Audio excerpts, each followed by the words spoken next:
Rabbi इश्रह ली सदरी व यस्सिर ली अमरी वहलुल उक़दतम मिन लिसानी यफ़क़हू क़ौली। आज मैं आपको सूरह अल-माइदा की आयत नंबर 41 बताऊंगी। उसमें क्या फरमाते हैं अल्लाह ताला,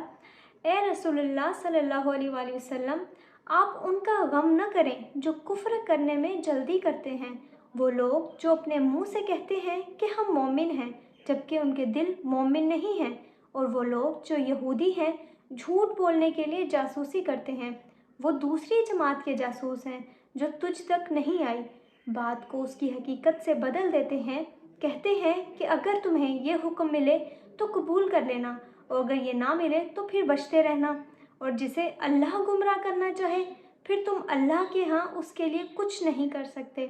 ये वही लोग हैं जिनके दिल पाक करने का अल्लाह ने इरादा नहीं किया, उनके लिए दुनिया में ज़िल्लत है और उनके लिए आखिरत में बड़ा अज़ाब है।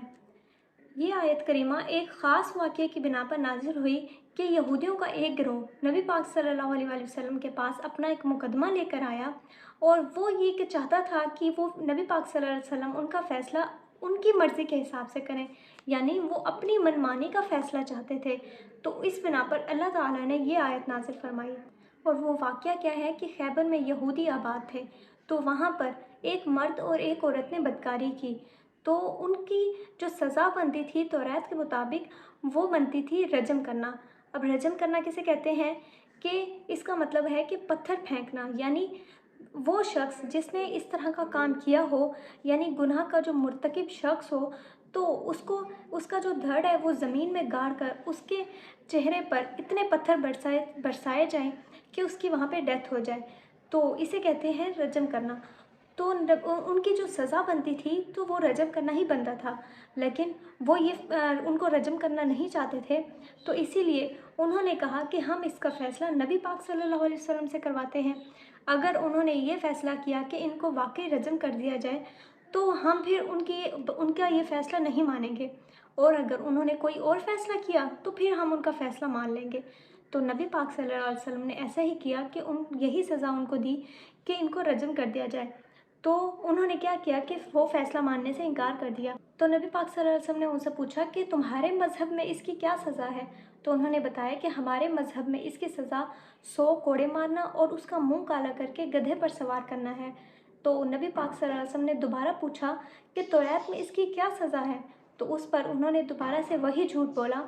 तो उन लोगों के दरमियान, यहूदियों के दरमियान, यहूदियों का जो मजहबी रहनुमा था और तौरात का भी वो माहिर था, इब्ने सूरिया जिसका नाम था, तो नबी पाक सल्लल्लाहु अलैहि वसल्लम ने उसे मुखातिब करके कहा कि ए इब्ने सूरिया, मैं तुम्हें अल्लाह की कसम देकर पूछता हूँ जिसने तुम्हें समंदर पार करवा कर फ़िरौन से निजात दिलवाई और तूर पर तुम्हें शरीयत दी, कि क्या तौरात में इसकी यही सज़ा है? तो उस पर इब्ने सूरिया ने कहा कि अगर आप मुझे अल्लाह की कसम ना देते तो मैं कभी भी सच ना बताता। और उसने बताया कि दरअसल हकीकत ये है